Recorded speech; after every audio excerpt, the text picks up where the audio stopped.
తెలంగాణ రాష్ట్రంలో వాహనాల కాలుష్యాన్ని తగ్గించేందుకు ప్రభుత్వం కొత్త ఎలక్ట్రిక్ వెహికల్ పాలసీని అమల్లోకి తెచ్చింది. దీన్నే కొత్త ఈవీ పాలసీగా పరిగణిస్తున్నారు. ఎలక్ట్రిక్ వెహికల్స్ కొనేవారికి బంపర్ ఆఫర్ ఇస్తోంది ప్రభుత్వం. ఈవీ వాహనాలపై రోడ్ ట్యాక్స్, రిజిస్ట్రేషన్ ఫీజు రద్దు చేసింది.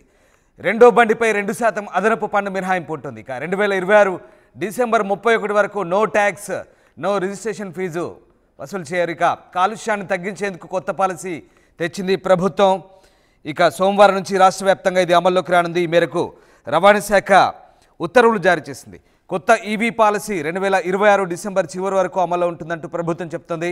పాలసీలో భాగంగా ఎలక్ట్రిక్ వాహనాలకు రోడ్డు ట్యాక్స్, రిజిస్ట్రేషన్ ట్యాక్స్లో 100% పన్ను మినహాయింపిస్తారు. ఈ లిస్టులో 2 వీలర్స్, ఆటోలు, కార్లు, ఇక ట్యాక్సీ కోసం వాడే commercial 4 wheelers, light goods vehicles, ట్రాక్టర్లు ఉన్నాయి. ఇవన్నీ ఎలక్ట్రిక్ వాహనాలై ఉంటే వాటికి రోడ్డు, రిజిస్ట్రేషన్ ట్యాక్స్లో 100% పన్ను మినహాయింపు ఉంటుందని ప్రభుత్వం ప్రకటించింది. ఇక ఆర్టీసీ సంస్థ ఈవీ బస్సులను కొనుగోలు చేస్తే వాటికి కూడా లైఫ్ టైం 100% ట్యాక్స్ ఫ్రీ ఉంటుందని ప్రభుత్వం చెప్తోంది. ఒకవేళ ప్రైవేట్ కంపెనీలు తమ సిబ్బంది ట్రాన్స్పోర్ట్ కోసం ఈవీ బస్సులు కొంటే కూడా ట్యాక్స్ ఫ్రీ అమలవుతుంది. గత ప్రభుత్వం 2020-30 ఈవీ పాలసీని తీసుకొచ్చింది. అయితే దాంట్లో ఈవీ వాహనాల కొనుగోలు విషయంలో పరిమితులు విధించింది. దీంతో ఎలక్ట్రిక్ వెహికల్స్ ఆశించిన స్థాయిలో అమ్మకాలు జరగలేదని ప్రభుత్వం గుర్తించింది. అదే సమయంలో ఢిల్లీ, హర్యానా, పంజాబ్ వంటి రాష్ట్రాల్లో గాలి కాలుష్యం విపరీతంగా పెరిగిపోయి ఇబ్బందులు తలెత్తున్నాయి. ఇలాంటి పరిస్థితుల్లో ఎలక్ట్రిక్ వెహికల్స్ను ఇంకింత ప్రోత్సహించాల్సిన అవసరం ఉందని ప్రభుత్వం నిర్ణయించింది. జీవో 41 కింద కొత్త ఈవీ పాలసీని ప్రభుత్వం తీసుకొచ్చింది. ఈ నేపథ్యంలో ఢిల్లీ మాదిరిగా హైదరాబాద్లో కాలుష్యం పెరగకుండా ఉండేందుకే కొత్త ఈవీ పాలసీని తీసుకొచ్చినట్లుగా మంత్రి పొన్నం ప్రభాకర్ చెప్తున్నారు. రవాణా శాఖకు కొత్త లోగో తీసుకురానున్నట్లు కూడా ఆయన తెలిపారు. ఇక మంత్రి మీడియాతో మాట్లాడారు. వాయు కాలుష్యాన్ని నియంత్రించేందుకు కొత్త ఎలక్ట్రిక్ వెహికల్ పాలసీని తీసుకొచ్చామంటూ మంత్రి చెప్తున్నారు. మంత్రి ఈవీ పాలసీ గురించి ఏం వెల్లడించారో ఒకసారి చూద్దాం. पहले ईवी पॉलिसी 2020 से 30 तक था। वो पॉलिसी में सिर्फ 5000 गाड़ी तक लिमिटेशन था। आज हम तेलंगाना सरकार श्री रेवंत रेड्डी जी का नेतृत्व में नया ईवी पॉलिसी लाया गया जीवो नंबर 41 के मुताबिक।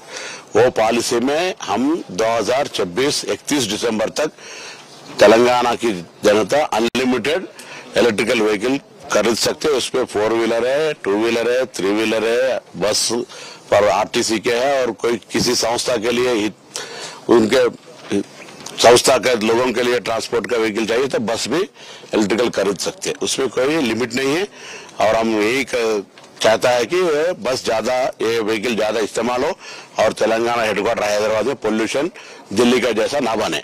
ये हमारा चीफ मिनिस्टर का, हमारा सरकार का इरादा यही है। सर काफी व्हीकल्स, आरटीसी व्हीकल्स भी काफी पोल्यूशन, काफी ओल्ड है, तो इनके बारे में स्क्रैप पॉलिसी आप नया दूसरा व्हीकल के बारे में बोलो। आरटीसी तो 15 साल के बाद खुद का स्क्रैप कर देते। दूसरा प्राइवेट व्हीकल के बारे में आप नहीं बोले तो हम बोलेंगे जरूर वो लोग कुछ रूल अवॉइड कर सकते हैं। ट्रांसपोर्ट के लिए सेल्फ रिस्ट्रिक्टेड रूल है, 15 साल के बाद जरूर वो लोग व्हीकल रिप्लेस कर देते। तो जो भी है वो आरटीसी भी हो, बाहर भी हो, ट्रैफिक जो पोल्यूशन के बारे में है तो हम लोग वो ऑटोमेटिक का पोल्यूशन का भी सब पूरा फिटनेस सर्टिफिकेट का सब कार्रवाई करने वाला है आगे आगे। अब जब नया तेलंगाना सरकार में ट्रांसपोर्ट डिपार्टमेंट नया बहुत रिफॉर्म्स जनता के हित में, एक्सीडेंट कम करने के लिए, रोड सेफ्टी के अवेयरनेस के लिए, बाकी सारे चीज में केंद्र सरकार की वाहन सारे में हम भी जॉइन होके और नया नया पॉलिसी लाने की कोशिश कर रहे हैं। इसका हमको जनता की मदद चाहिए और क्योंकि ट्रैफिक रूल का अवॉइड करने वाले के ऊपर हमारा डिपार्टमेंट से थोड़ा और आगे स्ट्रिक्ट चलेगा, तो हम सबका मदद मांगते हैं कि ఇప్పుడున్న సిటీ బస్సుల స్థానంలో మొత్తం ఎలక్ట్రిక్ బస్సులను ప్రవేశపెట్టబోతున్నట్లుగా మంత్రి పొన్నం ప్రభాకర్ వెల్లడించారు. ఇక 15 ఏళ్లు దాటిన వాటి వెహికల్ స్థానంలో కొత్త స్క్రాప్ పాలసీని తీసుకొస్తామన్నారు. ఆటోమేటిక్ టెస్టింగ్ సెంటర్లు కూడా ఏర్పాటు చేయబోతున్నట్లుగా మంత్రి పొన్నం ప్రభాకర్ చెప్తున్నారు. ఎస్, మా కరెస్పాండెంట్ గోపి జైన్ అవుతున్నారు. గోపి, తెలంగాణలో కొత్త ఈవీ పాలసీని తీసుకొస్తున్నట్లుగా ప్రభుత్వం చెప్తోంది. ఎలాంటి విధి విధానాలతో ఈ పాలసీ రాబోతోంది? మెట్రో నగరాల్లో పాపులేషన్ తో పాటు పొల్యూషన్ కూడా పెరగడం సర్వసాధారణమైంది. అయితే రవాణా వ్యవస్థ పైన నమ్మకం లేక రోజుకు కొన్ని వేల వెహికల్స్ అయితే రోడ్లపైకి వస్తున్న పరిస్థితి ఉంది. వాటి నుంచి వచ్చే పొగ ద్వారా అనేక మంది కూడా అనారోగ్య పాలవుతున్న పరిస్థితి అయితే చూస్తూ వస్తున్నాం. అయితే ప్రధానంగా ఢిల్లీ లాంటి నగరాలలో పొల్యూషన్ ఒక్కసారిగా పెరిగిపోతుండడము, చుట్టుపక్కల ఉన్న ప్రాంతాల నుంచి కూడా ఢిల్లీకి రెగ్యులర్ గా వస్తున్న నేపథ్యంలోనే ఈ యొక్క పొల్యూషన్ అనేది కూడా పూర్తిగా పెరగడంతో తెలంగాణ సర్కార్ అయితే చాలా కీలక నిర్ణయాలు తీసుకోవడం జరిగింది. గతంలో కూడా ఏదైతే 15 సంవత్సరాలు నిండిన వాహనాల పైన జనవరి 1 నుంచే ఉక్కుపాదం మోపే ప్రయత్నం అయితే చేస్తున్న పరిస్థితి ఉంది. 15 ఏళ్ల సమయం దాటితే అవి ప్రమాదకరంగా కాలుష్య కారకంగా మారుతుండడంతో అటువంటి వాహనాలను నిషేధించడంతో పాటు అది ఒకవేళ వాహనం పాతగా లేకపోతే మాత్రం ఖచ్చితంగా వాటిపైన ఫిట్నెస్ చేస్తే కొంత రుసుంతో మరొక 3-4 సంవత్సరాలు అనుమతిస్తామంటూ కూడా ఇప్పటికే రవాణా శాఖ చెప్పడం జరిగింది. ఈ నేపథ్యంలో తాజాగా ఇప్పుడు తీసుకున్న నిర్ణయం అనేది కూడా కొంత ఊరట కలిగించే ప్రయత్నం అయితే చేస్తుందని చెప్పుకోవచ్చు. ఎందుకంటే ఈవీ వెహికల్స్ కి సంబంధించి ఏదైతే ఎలక్ట్రిక్ వెహికల్స్ లో పొల్యూషన్ రహితంగా ఉంటుంది, అదేవిధంగా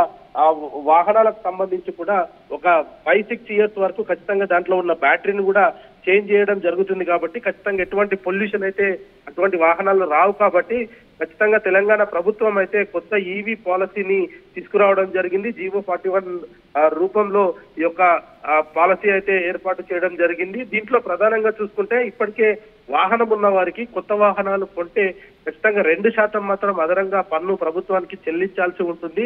అది 2 వీలర్ కొనండి, 4 వీలర్ కొన్నా సరే, ఇంకా ఏ వాహనం కొన్నా సరే, ఒక వ్యక్తి పైన ఆల్రెడీ ఒక వాహనం ఉంటే రెండవ వాహనం రిజిస్ట్రేషన్ చేసుకోవడానికి ప్రభుత్వానికి ఆ వాహనం మొత్తంలో 2% మాత్రం ఖచ్చితంగా గవర్నమెంట్ కి ట్యాక్స్ కట్టాల్సిన పరిస్థితి ఉండేది. అయితే ఈవీ రూపంలో మాత్రం ఖచ్చితంగా ఈ 2% ఆ ట్యాక్స్ ని మినహాయిస్తూ నిర్ణయం తీసుకోవడం జరిగింది. అయితే రిజిస్ట్రేషన్ కి సంబంధించి కూడా ఏదైతే ఈవీ వాహనాల పైన రోడ్డు ట్యాక్స్ తెలంగాణ గవర్నమెంట్ కి ఏదైతే ట్యాక్స్ కడతారో ఆ ట్యాక్స్ ని అదే విధంగా రిజిస్ట్రేషన్ ఫీజును కూడా రద్దు చేస్తూ నిర్ణయం తీసుకోవడం జరిగింది. ఇది 2026 డిసెంబర్ 31 వరకు కూడా అమలవుతున్నట్టుగా జీవో 41 అయితే చెప్తున్న పరిస్థితి ఉంది. ఇప్పటికే హైదరాబాద్ లో కూడా కొంత పొల్యూషన్ మెల్లమెల్లగా పెరుగుతున్న నేపథ్యంలో ముందే కట్టడి చేయడం ద్వారా ఈ ఢిల్లీ లాంటి ప్రాంతాల్లో ప్రజలు ఎదుర్కొంటున్న సమస్యను తెలంగాణ ప్రజలు ఎదుర్కోకుండా ఉండేందుకు మాత్రం ఈ చర్యలు తీసుకుంటున్నారని చెప్పుకోవచ్చు. ఇప్పటికే జనవరి 1వ తేదీన ఖచ్చితంగా 15 సంవత్సరాలు నిండిన వాహనాలన్నిటినీ కూడా ఫిట్నెస్ తీసుకోవాలి. ఖచ్చితంగా వాటిపైన ఫిట్నెస్ టెస్టులకైతే వెళ్లాల్సిన పని ఉంది. ఖచ్చితంగా ఫిట్నెస్ లేని వాహనాలను అయితే ఖచ్చితంగా సీజ్ చేసి తుప్పుకు పడేస్తామనేది కూడా ప్రభుత్వం ఇప్పటికే హెచ్చరికలు జారీ చేయడం జరిగింది. మరొక వైపు ఈవీలను కూడా ఎంకరేజ్ చేస్తూ ఈ వేరే సిటీలో కూడా ఎక్కడ కూడా వేరే రాష్ట్రంలో కూడా ఇటువంటి పాలసీ అయితే లేదని చెప్పుకోవచ్చు. ఖచ్చితంగా రోడ్డు ట్యాక్స్ రిజిస్ట్రేషన్ ఫీజు రద్దు చేయడం అనేది కూడా ఖచ్చితంగా ప్రజలందరినీ కూడా ఎలక్ట్రిక్ వాహనాల వైపు మళ్లించేందుకు ఈ యొక్క ఆలోచన అయితే ప్రభుత్వం చేసినట్టుగా మనం భావించవచ్చు.